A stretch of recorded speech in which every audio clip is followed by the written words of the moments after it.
Want me to do it again? Yeah. All right. So we got called out this evening, I would say at approximately 9:15 p.m. for an aircraft, an alert 2 for an aircraft coming into the Prescott Airport. So we sent a normal response out of the airport, and myself, while en route, we got a secondary message from our dispatch center that said the airplane was not going to make the airport, and they were going to be landing at the intersection of 89 and 69. At which point I held the resources out at the airport just in case the airplane made it.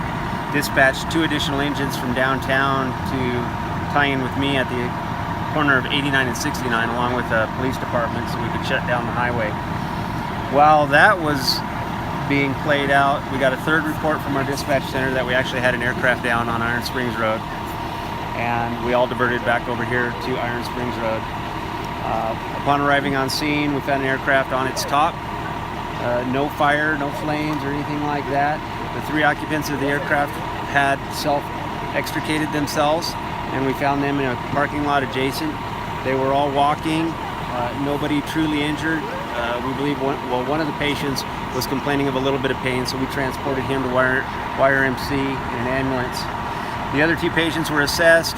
Initially, we weren't going to transport them, but we decided to take them in just for precautionary measures. When the aircraft went down, there was some cars on the roadway, and 2 vehicles did get into minor fender bender. They did not crash with the airplane. They just slammed on their brakes when they saw the airplane going down, and then another vehicle rear-ended them. Both of those patients were fine. They were released on their own recognizance. Iron Springs will be shut down through the evening, probably well into tomorrow morning, so that's something for everybody to be aware of. And we've got the whole scene cordoned off because there will be a thorough investigation done by the FAA and the NTSB, which includes actually the vehicles that were involved down the street, so that's why you can see everything's closed off.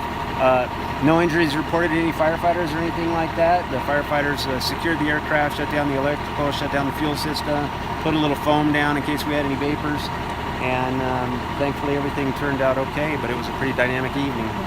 And you said that one of the wings of the plane broke off. Yeah, so about a couple hundred yards down where the plane made initial contact with Iron Springs Road, it did shear off one of the wings, which I believe probably made the plane cantilever and then go onto its top, and it slid 200 yards down the road here where you see it. And fortunately the cockpit stayed intact, so the occupants were able to ride it out.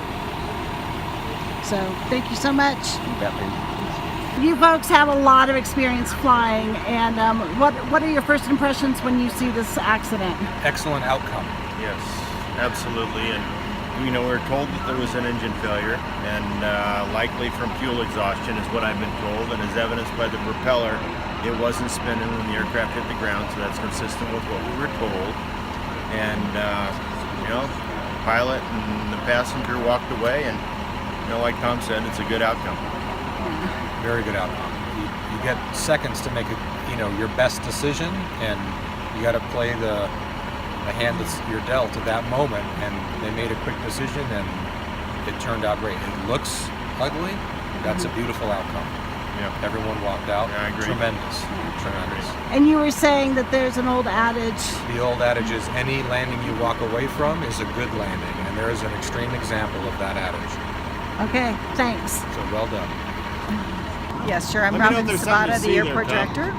And you have a plane that didn't quite make it to the airport. Yeah, it appears that we did have that situation clearly. So we had the aircraft. It did call in an emergency situation inbound to the airport with low fuel. Clearly, it didn't make it. It landed a little bit up the street here. Apparently, another vehicle was in the road, but not hit by the aircraft. So there were 2 vehicles that had an accident as a result of that situation occurring. My understanding is that 3 people were transported to the hospital, and it was the 3 that were on board, 2 males and 1 female on board the aircraft. In the vehicle was 1 male, and then a second vehicle there was another male, but they, to my knowledge, were not transported. Right. And it's my understanding that any injuries to the occupants of the plane were very minimal. That's my understanding. Of course, they're going to be, Yeah. visited with at the hospital to make sure that there aren't substantial injuries, but at this point I think this was about the best outcome under the circumstance. And fortunately members of the community were not hurt, so I'm happy to hear that. Right. And what about the job that the fire department did I mean, they were like in 3 places at once being prepared for this incident tonight. You know, they're totally amazing. They secured the scene. The fire department has done a great job at making sure that the folks were transported quickly, and so I feel really confident that the airport, the police, and the fire department work well on this together.